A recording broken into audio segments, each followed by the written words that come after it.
Alright, hello everyone, and welcome to our 30-minute presentation. Today we'll be talking about antibiotics, starting with some background information, their mechanisms, and how they are used today in the food industry. This is the agenda for today's presentation, showing who will be covering what sections. Slide numbers are referenced in the bottom right if you need to refer to them for any questions. Alright, so here's a quick history lesson about antibiotics. They've been around for centuries and were used without even understanding how they worked, like cooking with herbs or rubbing moldy bread onto your skin. Around 500 AD, traces of tetracycline, which is a type of antibiotics, had been found on skeletal remains. The first triumphant case of antibiotics would be in 1909. A German scientist named Paul Ehrlich had found a cure to syphilis using an injection called arsphenamine, which is in the top left, and was marketed as salvarsan. This was made from arsenic, which is poisonous, and was modified by many others to be used for many treatments, which is foreshadowing. Now in 1928 starts the famous story of Alexander Fleming making a wonderful discovery completely by accident. The man illustrated to the right had gone on vacation and had left his petri dishes to incubate in his building. He had forgotten to cover one of his dishes, and when he came back, he saw that a mold had landed.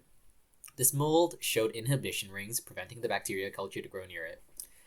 This was the genus species Penicillium notatum and led to the mass production of the antibiotic group penicillin.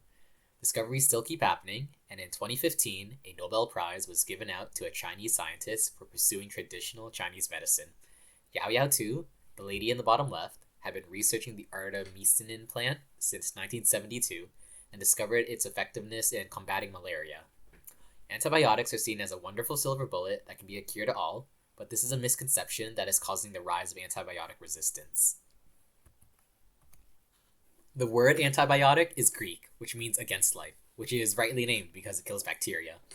The main sources of antibiotics comes from plants, bacteria, and being synthetically made. A recent discovery found that the Actinomyces genus thrives in the dirt near Jordan and Saudi Arabia. Antibiotics are used for their broad or narrow range of targets, as well as being bacteriostatic, which is slowing growth, or being bactericidal, which is destroying the bacteria. Antibiotics are classified based on which mechanism they use to stop the bacteria, as illustrated at the bottom right.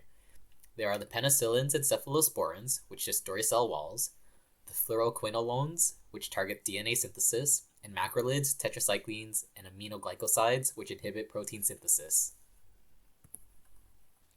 So some short stories about relevant uses here. I asked a French friend about the use of antibiotics as shown by the screenshot. He's a nurse from France and is currently working in Guyana, which is in Latin America. He mentioned to me that the first type of treatment they give is based on their gram stain typing. I thought it was interesting, but he couldn't explain it to me further, and I couldn't find any detailed research on antibiotics versus gram stains. After they identify where the bacteria is located, they can give a specific treatment in antibiotics. A second story is when my friends go to get tested for STIs. At the public health office in Waterloo, they answered my questions like, what happens if you do get an STI? For some, you can take a pill that will cause the common side effects of diarrhea, cramps, or nausea, but for other severe ones, you'll need to take a few needles to the thighs. Nowadays, prescriptions from your doctor is required to get an antibiotic. However, superbugs could still happen by people misusing their prescribed medicine. First, you need to use your medication for the entire duration, otherwise there might be some surviving bacteria. Second, you need to use antibiotics for their intended purpose. They won't work on other illnesses like the cold or the flu. This is because those are viruses and they don't have the same structure as bacteria. Lastly, according to a PBS documentary I watched, image to the right, the most common reason we think that superbugs are forming is the excessive use in animal feed. All baby animals get medication, but after that, it's up to the farmers to decide to keep giving them antibiotics. In Canada, there are 4 categories of antibiotics, and it's agreed that category 1 is not used because those medications are the same ones that we humans use. So how do superbugs form? When antibiotics aren't used for their full duration, the surviving bacteria can pick up plasmid packets of DNA and merge it into their genome to become resistant. Also, some bacteria are lucky to be immune and can transfer their DNA using gene transfer, illustrated by the top picture. With a new resistance, the next generation of bacteria can form their legion of superbugs. Common superbugs are methicillin-resistant Staph aureus, vancomycin-resistant Enterococci, and Clostridium difficile. It's frightening to know that the common bacteria like E. coli and Salmonella could also mutate into superbugs. In the bottom image are 10 of the most common superbugs, and I've circled the ones that I've heard of.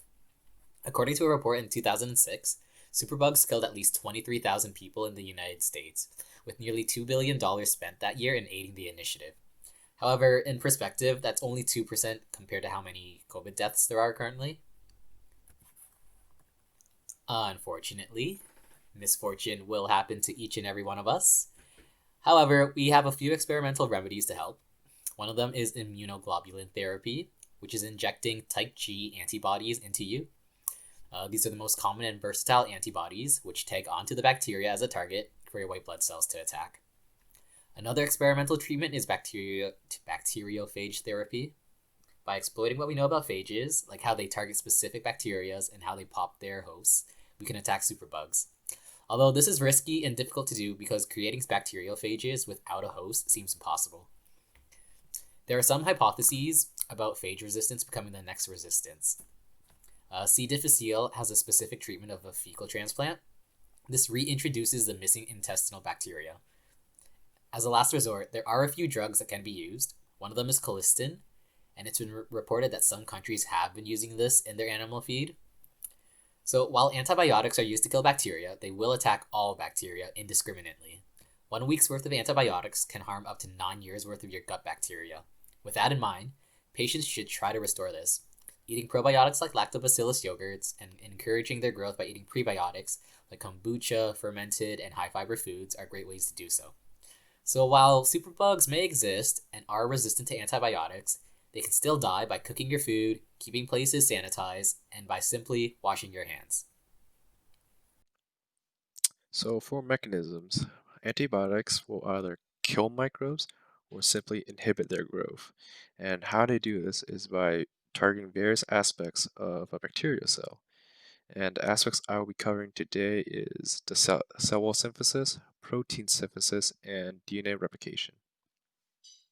The bacterial cell wall is composed of peptidoglycan, and during the formation, it undergoes cross-linking with the enzyme transpeptidase. Additionally, there's a specific sequence called the D-onoalanine within the peptidoglycan, and this sequence will undergo cross-linking with glycine residues when penicillin-binding proteins are present, so this image right here. Beta-lactam drugs have a beta-lactam ring which will mimic this D-onoalanine sequence, and what this does is it causes penicillin-binding proteins to bind to the drug instead of the peptide itself.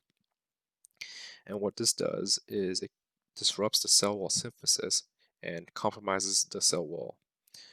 And this will eventually lead to cell lysis. During DNA replication, the enzyme DNA helicase will break the hydrogen bonds of the double strand to form these single strands here. Then DNA polymerase will go to each of these single strands and form the complementary strand. As DNA replication proceeds, the original DNA strand here will start to supercoil, and this will build up a lot of tension. And in bacteria cells, there's an enzyme called DNA gyrase. This will bind to the DNA and form a complex to relieve the tension. Quinolone drugs will bind to this gyrase complex and stabilizing it. And by stabilizing this complex, it will cause premature cuts during DNA replication. And these premature cuts will disrupt cell function because now you have incomplete DNA strands, which means the genes cannot be translated properly, or they can't even be translated. And this will inhibit the growth or lead to the eventual cell death. So with protein synthesis, the DNA is first transcribed to mRNA, then this mRNA is translated by a ribosome to produce a protein. In bacterial cells, their ribosome is called a 70S ribosome, and it's composed of two ribonucleoproteins called 30S and 50S subunit. And antibiotics, what they do is target one of these subunits to inhibit protein synthesis. So for example, for 30S, we have aminoglycosides. What this drug does is bind to 16S rRNA of 30S subunit, and this interaction will cause misreads of the mRNA, and this can either produce misfolded proteins or cause premature termination of protein synthesis. For the 50S example, we have chloroamphenicol. What this drug does is binds to the 23S rRNA of the 50S subunit. This blocks the binding of tRNA to the ribosome. What tRNA does is it brings individual amino acids to the ribosome to build the growing peptide. So in summary, antibiotics will cause the ribosome to produce a incomplete protein, and with an incomplete protein, this will disrupt the growth or the functioning of a cell overall. Antibiotics in the food industry are used primarily to keep livestock healthy. Disease in animals is just as prevalent as in humans, and protecting livestock is very important if they are to survive until harvest season.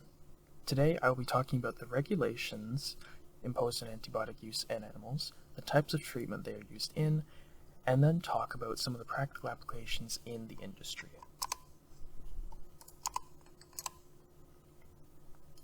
Antibiotics are drugs and must be regulated. As of 2017, medically important antimicrobials, or MIAs, and antibiotics are no longer allowed to be used on livestock in the US or Canada due to bacteria observed developing resistances. Then, the next year, December 1st, 2018, farmers can no longer pick up any MIAs without a prescription. These changes are very beneficial, as farmers can no longer administer any drug they deem necessary to the animal without consulting a veterinarian first. This reduces the risk of bacterial resistances developing. MIAs are antibiotics that overlap with human medicine, and if bacteria in animals adapt to them, they could cause outbreaks if contaminated food were consumed due to treatments being rendered ineffective. These regulations extend to feed producers as well. With a prescription, veterinarians and pharmacists can sell implants, injectables, in-water drugs, and drug premixes for feed.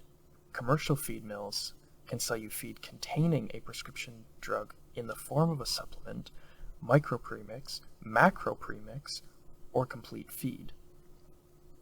Drug companies must comply with drug good manufacturing practices and obtain a Drug Establishment License, or DEL, from Health Canada before selling any product. Finally, something interesting I discovered while researching pertains to the grocery store. Antibiotic-free labels on food have no regulation for what is and isn't antibiotic-free. Food-producing animals should not have antibiotics in their system before being slaughtered to ensure no residue remains in the food, but they may have antibiotic-resistant bacteria. So, despite manufacturers putting this label on their product, there is no governing body to regulate and hold them accountable to such claims. Now, that doesn't mean that anything with a label isn't antibiotic-free. Companies still can raise antibiotic-free foods. You just can't trust that as the be-all and end-all of what is and is not antibiotic-free. The different applications of antibiotics in livestock can be categorized as therapeutic, prophylactic, and subtherapeutic. While similar, they each serve an important function in maintaining animals' health. Prophylactic refers to preventative antibiotics and vaccines that introduce antigens into the animal's body for T cells to collect and become recognized as pathogenic. Prophylactic treatment is basically a standard vaccination and are also known as preventative vaccines.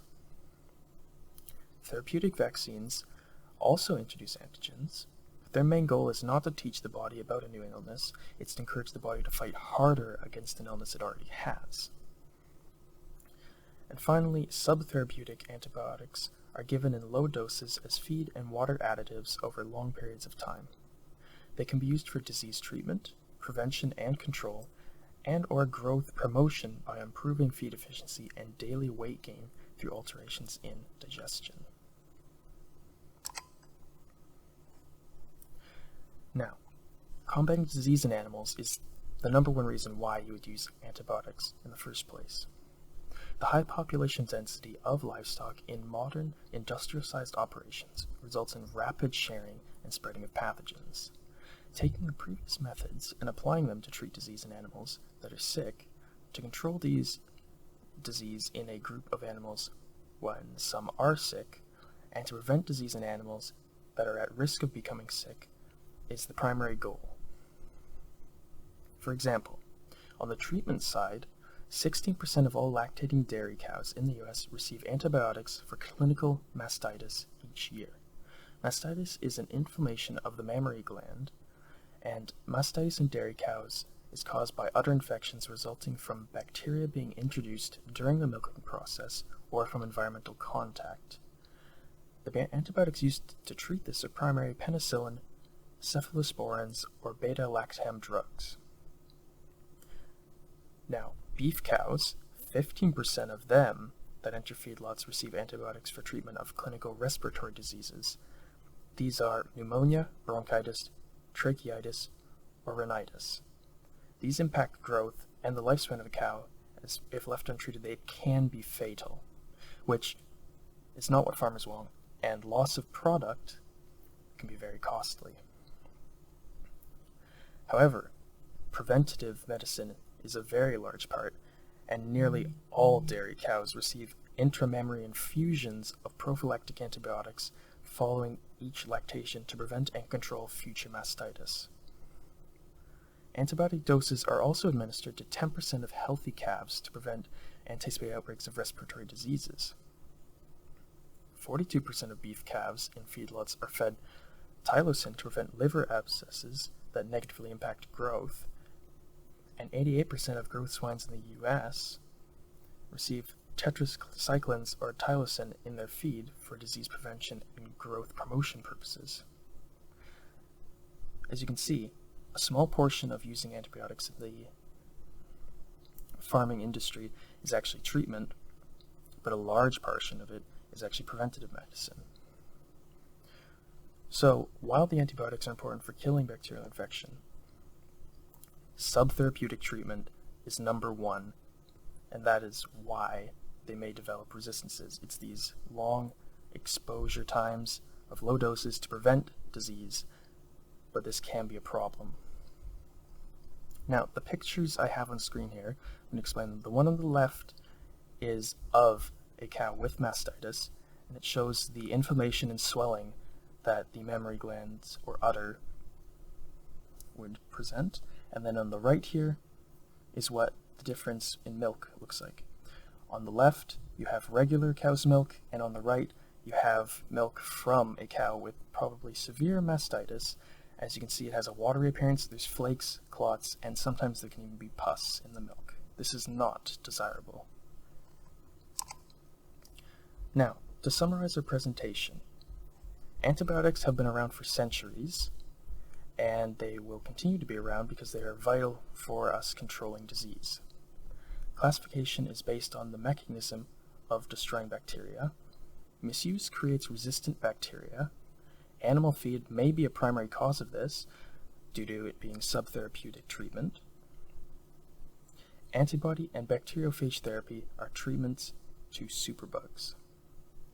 The goal of antibiotics is to eliminate microbes by directly killing them or inhibiting their growth, accomplished by targeting aspects of a bacterial cell, and this broken down is cell wall synthesis, protein synthesis, and DNA replication. Some frequently asked questions. Can consuming antibiotics be bad for you? Well, toxicity can occur, liver failure, and other side effects, but this would be in severe cases and extreme misuse. Are antibiotics in the food we eat at the store? While animals may be treated with antibiotics, there are no traces left in the food derivatives when processed into the market, so that you're not inadvertently consuming antibiotics. Again, the label antibiotic-free has no clear definition and is not regulated. However, you can be sure to trust A&W because they pride themselves on using antibiotic and hormone-free chickens. Any questions?